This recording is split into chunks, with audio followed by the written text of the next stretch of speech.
नमस्कार, मैं Dhananjay Kumar the public India में आपका स्वागत है। सुप्रीम कोर्ट में फिर बहस हुई, सुनवाई हुई और आया कि मतदाता सूची में नाम शामिल करने के लिए जो 12वां डॉक्यूमेंट है, वो आधार कार्ड होगा, मानना पड़ेगा। फिर से एक बार सुप्रीम कोर्ट ने कहा। पहले भी एक बार बहस हो चुकी है इस पर और सुप्रीम कोर्ट ने पहले भी कहा था कि आधार कार्ड को मानिए, लेकिन बिहार से खबरें चलती रही कि नहीं माना है चुनाव आयोग। चुनाव आयोग, वहाँ जो लोकल बीएलओज हैं वो कह रहे हैं कि हमें चुनाव आयोग से ये नहीं मिला है। फिर से एक बार कहा सुप्रीम कोर्ट। अब चुनाव आयोग क्या करता है वो आने वाला वक्त बताएगा। कई साथी लिख रहे हैं कि चुनाव आयोग को फिर लगा तमाचा। तमाचा से अब कोई फर्क नहीं पड़ता। निर्लज्ज जब हो जाए इंसान तो उसके लिए सारे शब्द बेकार पड़ जाते हैं। चुनाव आयोग की निर्लज्जता जग जाहिर, बिहार के लोग भी जान गए। और लेकिन बिहार में जो हो रहा है, जो जमीन पे स्थिति है, बीजेपी की दाल गलने वाली नहीं लग रही। बीजेपी के खिलाफ माहौल है। नीतीश कुमार के खिलाफ है या नहीं है ये कहना आसान नहीं है, लेकिन बीजेपी के खिलाफ है ये कहा जा सकता है।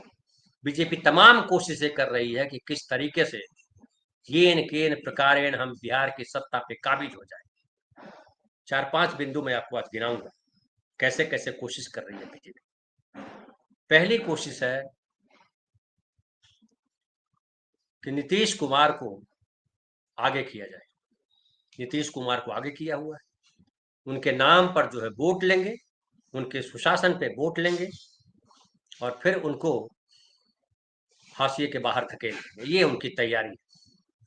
लेकिन बिहार के जो लोग हैं, जो खासकर नीतीश कुमार के समर्थक हैं, उनको ये पता है कि नीतीश कुमार को ये धकियाना चाह रहे हैं। नीतीश कुमार के सहारे सत्ता में घुस जाना चाहते हैं और उसके बाद नीतीश कुमार को किनारे करते हैं। और जो भी लोग नीतीश कुमार के वोटर हैं, चाहे अति पिछड़े हैं या मुस्लिम हैं या महिलाएं हैं या कुर्मी कोयरी हैं या और दूसरी जाति के लोग हैं, तमाम लोग इस बार सशंकित है और बीजेपी को शक की निगाह से देख रहे हैं।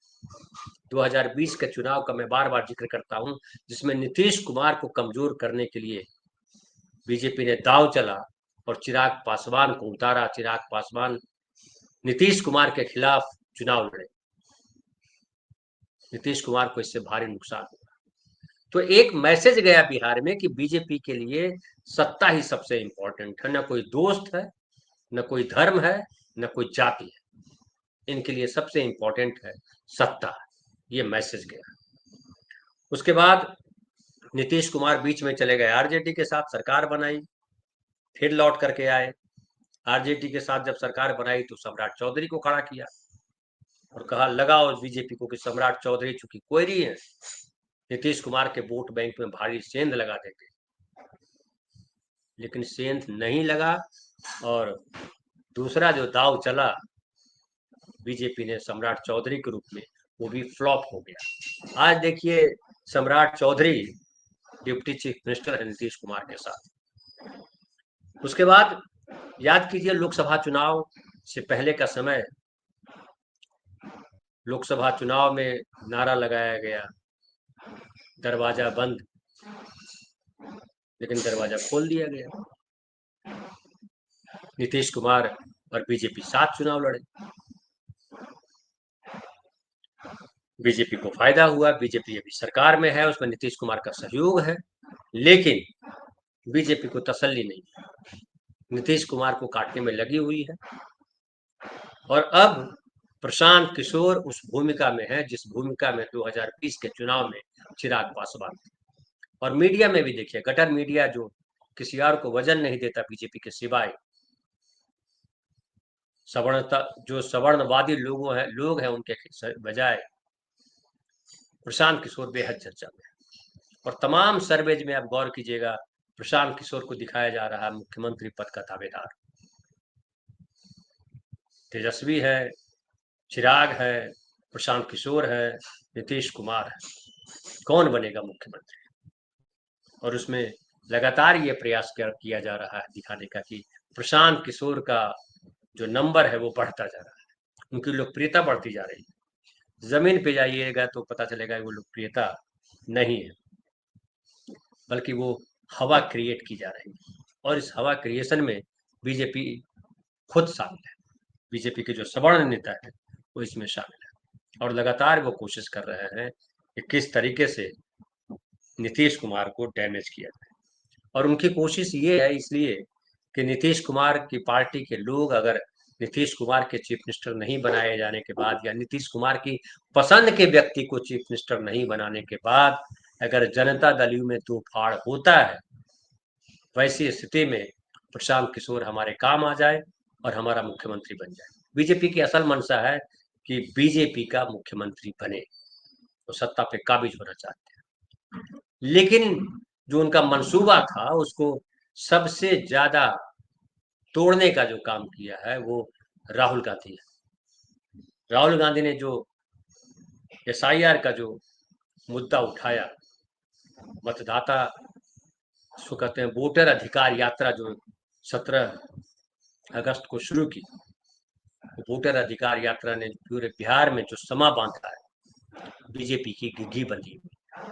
समझ में नहीं आ रहा बीजेपी को क्या करेगा। फिर देखिए कि तुरंत बाद मोदी को माँ की गाली दी गई, की हवा खड़ा की गई, बिहार बंद बुलाया गया, लेकिन वो भी खुश हो गया, कहीं चर्चा नहीं, बल्कि आम आदमी, आम लोग जिनका राजनीति से सीधे तौर पे कोई लेना देना नहीं है, वो लोग खड़े हो गए और कई जगह भाजपा कार्यकर्ताओं के साथ उनकी झड़प हुई। अब देखिए, याद कीजिए आप, जहानाबाद की एक टीचर को भाजपा कार्यकर्ताओं ने किस तरह से ढकियाया, बेइज्जत किया, बदनाम किया, गालियां दी। अब उनके खिलाफ जहानाबाद डिस्ट्रिक्ट एजुकेशन ऑफिसर है, उन्होंने नोटिस भेज दिया कि आपने मोदी जी के बारे में आप शब्द कहा, आप स्पष्टीकरण दीजिए। ये जो है बीजेपी का जो खेल है, वो किसी को नहीं बख्शते हैं। अपनी दादागिरी हर जगह थोपना चाहते हैं, गुंडागर्दी उसको कर सकते हैं, उसको गुंडागर्दी क्रिएट करना चाहते हैं। लेकिन इस डिस्ट्रिक्ट एजुकेशन ऑफिसर के नोटिस का लोगों ने प्रतिवाद किया। हर जिसने भी पढ़ा, जिसने भी देखा, जिसने भी सुना, सबने कहा कि ये ज्यादती है, बीजेपी पगला गई और उसका भी नुकसान बीजेपी को झेलना पड़ेगा। अब बीजेपी की कोशिश है कि ये जो राष्ट्रीय जनता दल है और कांग्रेस के बीच जो एका बनी है, अब उसमें भेद पैदा करना, उसमें गलतफहमी क्रिएट करना है। उनके नेता रामकृपाल यादव ने कहा कि लालू जी के राज में आरजेडी नंबर 1 पार्टी हुआ करती थी, अब वो कांग्रेस की पिछलग्गू बन गई है। ये बड़ी अजीब बात है। रामकृपाल यादव किसके पिछलग्गू है उनको समझ में नहीं आ रहा, आरजेडी किसकी पिछलग्गू है उनको समझ में आ रहा। जबकि हकीकत ये है कि आरजेडी, कांग्रेस, माले, मुकेश सहनी, चारों चारों मिलकर के महागठबंधन बने हुए और चारों मिलकर के वोटर अधिकार यात्रा में भी देखा आप होगा आपने कि चारों साथ साथ रहे। राहुल गांधी ने सबको बराबर इज्जत दी। कई बार ऐसा हुआ जब राहुल गांधी खुद पीछे हो गए और दीपांकर भट्टाचार्य को या अखिलेश यादव आए तो उनको आगे किया। तेजस्वी हर जगह आगे रहे, तेजस्वी को हर जगह प्रमुखता लिखा जा रहा है। आरजेडी और कांग्रेस के बीच एक कन्फ्लिक्ट खड़ा किया जा रहा है। ये भी कहा जा रहा है कि अब कांग्रेस इस पोजीशन में आ गई कि वो डिक्टेट करे, ज्यादा सीटें मांगेगी कांग्रेस।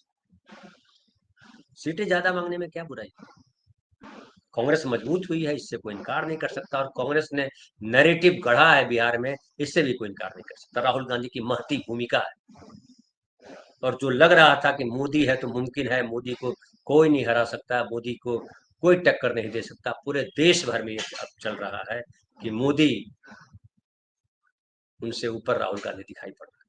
कई लोग सोशल मीडिया पे लिख चुके हैं, बात कर चुके हैं कि सोशल मीडिया पर राहुल गांधी के फॉलोअर्स ज्यादा हैं, उनके वीडियोज व्यूज ज्यादा आ रहे हैं उनकी वीडियोज को मोदी जी की तुलना में। और बिहार में भी देखिए मोदी जी की बड़ी किरकिरी हुई है, जब से सीज फायर कराया है तब से मोदी जी की भारी किरकिरी है।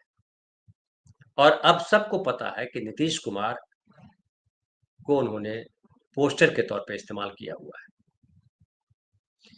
अब एक और शगुफा देखिए छोड़ा है कि जो राजवल्लभ यादव हुआ करते थे विधायक, पूर्व विधायक, मंत्री भी रहे राबड़ी देवी के शासनकाल में, पहले निर्दलीय जीते थे 1995 से नवादा से, फिर जो है वो आरजेडी के साथ चले गए, मंत्री बने। फिर 2005 से लगातार हारते रहे वो। फिर उनकी पत्नी विधायक बनी।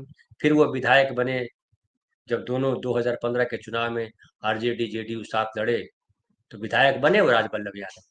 लेकिन फिर वो पास्को एक्ट में फंस गए, एक लड़की, नाबालिग लड़की के साथ रेप के मामले में, और उनको सजा हो गई आजीवन कारावास। अब वो कह रहे हैं कि तेजस्वी पे हमला किया, और कहा है कि तेजस्वी यादव ने जो है वो जाति की बात तो करते हैं, लेकिन जाति के मददगार नहीं। अगर जाति के मददगार होते तो यादव लड़की से शादी करते। वो हरियाणा पंजाब से जर्सी गाय लेकर के आए। इस तरह के बयानबाजी करवाने लगी है बीजेपी। जाहिर है राजवल्लभ यादव के पीछे बीजेपी है, और संभव है कि वो बीजेपी या एनडीए ज्वाइन करें राजवल्लभ यादव। ज्यादा संभावना है बीजेपी ज्वाइन करें, क्योंकि नवादा जो है बीजेपी का क्षेत्र माना जाता है, लोकसभा क्षेत्र बीजेपी का माना जाता है। इस बार जो है सीपी ठाकुर के बेटे विवेक ठाकुर वहां से सांसद है। तो जर्सी गाय बोला जाना तेजस्वी की पत्नी को, तेजस्वी की पत्नी क्रिश्चियन है, आपको पता है। और इस बात की तारीफ की जानी चाहिए कि जाति धर्म का भेदभाव नहीं मानते हमारे नेता। हमारा संविधान में यही कहा गया है कि जाति धर्म भाषा लिंग के आधार पर कोई भेदभाव नहीं। और तेजस्वी अगर अपनी जाति से बाहर निकल करके किसी क्रिश्चियन लड़की से विवाह करते हैं तो किसी को क्या ऐतराज हो सकता है। लेकिन आप जानते हैं बीजेपी का खेल किस तरह से होता है, बीजेपी किस तरह से खेलती है। उनके अपने घर की लड़कियां मुस्लिम से शादी कर लेती तो कुछ नहीं होता, लेकिन कोई दूसरी लड़की अगर मुस्लिम लड़के से शादी करे तो वो लव जिहाद हो जाता है। अब तो ये चलने लगा है कि बीएचपी के या दूसरे और संगठन है जो आनुषंगिक संगठन है आरएसएस के, उनके लोग घर जाते हैं, उस लड़की के माता पिता को धमकाते हैं, लड़की को धमकाते हैं कि खबरदार जो तुमने शादी की। अगर कोई लड़की मुस्लिम लड़के से शादी करती है और उसके साथ जीवन में कोई हादसा हो जाता है, वो लड़का छोड़ देता है या कुछ और करता है, दबाव बनाता है कि हिंदू धर्म के जगह पे मुसलमान इसलिए इस्लाम स्वीकार कर लो, तो ये अपराध है। इससे निपटने का काम जो है उस कोर्ट के पास, वो धर्म के आधार पर। फिर तो जो है ढेर सारे लोग जला के मार दिए गए। हिंदू हिंदू विवाह करते हैं, माता पिता विवाह करा देते हैं, जला के मार देते हैं। रोज घटनाएं आती रहती है, तो उसको क्या कहेंगे। अभी इंदौर की एक लड़की, एक घटना जो है राजा की हत्या, आपके सामने कई ऐसी घटनाएं हुई। अभी मैं देख रहा था एक वीडियो जिसमें एक सांसद है वहां के उत्तर प्रदेश के, उनकी बहन को उनके ससुराल वाले ने बुरी तरह पीटा है। तो वो क्या है। तो ये आरएसएस बीजेपी का काम जो है वो धर्म के नाम पर, जाति के नाम पर किसी भी तरह नफरत खड़ा हो जाए वो नफरत खड़ा कर देना, कोई भेद खड़ा हो जाए भेद खड़ा कर देना। लेकिन महागठबंधन जो है उसमें भेद खड़ा नहीं हो पा रहा है। आज के युवा इस बात को नहीं मानते हैं कि कोई जरूरी है जाति में ही शादी करें या उसी धर्म में शादी। युवा आज फ्री है, लड़के लड़कियां सब स्वतंत्र हैं, अपने मन से निर्णय लेते हैं, और कहीं संविधान के खिलाफ नहीं। संविधान तो इस बात का समर्थन करता है कि 18 साल या उससे ऊपर के जो युवक और युवती हैं वो अपने मन से अपने तरीके से शादी ब्याह कर सकते हैं, जीवन जी सकते हैं। इसमें गलत क्या है। लेकिन उसको पोर्ट्रे किया जाता है। आप खुद समाज में रहते हैं, आप जानते हैं कि किस तरह से पोर्ट्रे किया जाता है। अगर दूसरी जात की लड़की दूसरी जात का लड़का हो तो क्या होता है, धर्म बदल ले तो क्या होता है, अलग अलग धर्म के लोग शादी करते हैं तो क्या होता है समाज में, किस तरह से। हालांकि परिवार को उतनी आपत्ति नहीं होती आजकल, परिवार इस मामले में बड़े स्वतंत्र हो गए हैं। लेकिन ये जो ठेकेदार हैं जाति और धर्म के, उनको बड़ी दिक्कत होती है, क्योंकि उनकी राजनीति खंडित होती दिखाई पड़ती है। बीजेपी के साथ वही हो रहा है। और जिस तरह से माले मजबूत है वहां पे ग्राउंड पे, कह सकते हैं कि कांग्रेस ग्राउंड पे जमीन पे उस तरीके से भी मजबूत नहीं है।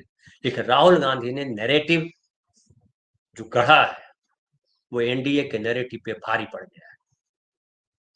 वहां आम तौर पर लोग कहने लगे हैं कि अब ये सरकार बदलना जरूरी है, और भय पैदा किया जा रहा है कि अगर आरजेडी सत्ता में आई तो फिर यादव राज आ जाएगा, जंगल राज आ जाएगा। जो माले है, जो राहुल गांधी की पार्टी कांग्रेस पार्टी है, क्या इस तरह का माहौल बनने देगी। अगर अगर मजबूत हुई है कांग्रेस, मजबूत हुआ है माले, तो क्या वो मनमानी चल पाएगी। बिल्कुल नहीं चल पाएगी। गठबंधन की सरकार जो है मनमानी नहीं कर सकती। वो रिजीम कुछ और था और उसको किस तरह से बदनाम किया गया वो अलग कहानी है, हम उसमें नहीं जाएंगे।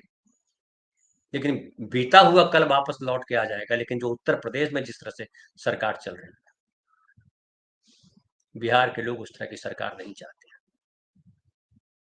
कि मंदिर के पुजारी को तो सरकारी नौकरी मिल जाए, लेकिन युवाओं से कहा जाए कि तुम प्राइवेट नौकरी करो, 3 साल की नौकरी करो, कॉन्ट्रैक्ट पे नौकरी करो। ये युवाओं को समझ में आ रहा है कि बीजेपी किस तरह का खेल खेल रही है। और बिहार में युवा बड़ी संख्या में है जो बेरोजगार हैं, जिनके पास नौकरी के अलावा कोई दूसरा रास्ता नहीं है जीवन जीने के लिए। और तेजस्वी यादव जो है, पिछले कुछ सालों में युवाओं के बीच लोकप्रिय हुए हैं कि उनकी वजह से ढेर सारे लाखों युवाओं को नौकरी मिली।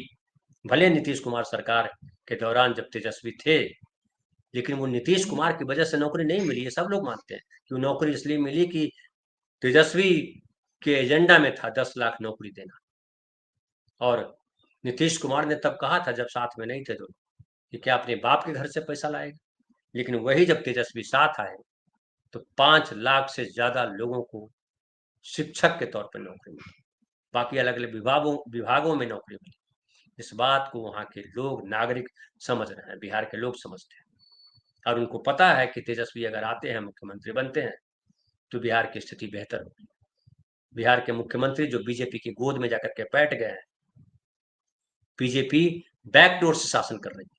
कई जगह ऐसी घटनाएं हुई जहां बीजेपी ने मनमानी की, बीजेपी का एजेंडा लागू हुआ है। और नीतीश कुमार जिस तरह से बोल रहे हैं उसमें साफ साफ दिखाई पड़ता है कि वो बीजेपी की भाषा बोलने लगे हैं। इससे लोग निजात चाहते हैं। मोदी जी की लोकप्रियता बेहद नीचे चली गई और महागठबंधन बेहद मजबूती के साथ खड़ा हो गया है। अब आगे चुनाव में क्या होगा तो ये तो आने वाला समय बताएगा, लेकिन तमाम हथकंडे बीजेपी के फ्लॉप हो रहे हैं, ये कहा जा सकता है। और ये महागठबंधन के लिए अच्छी खबर है। फिलहाल इतना ही। बहुत बहुत धन्यवाद।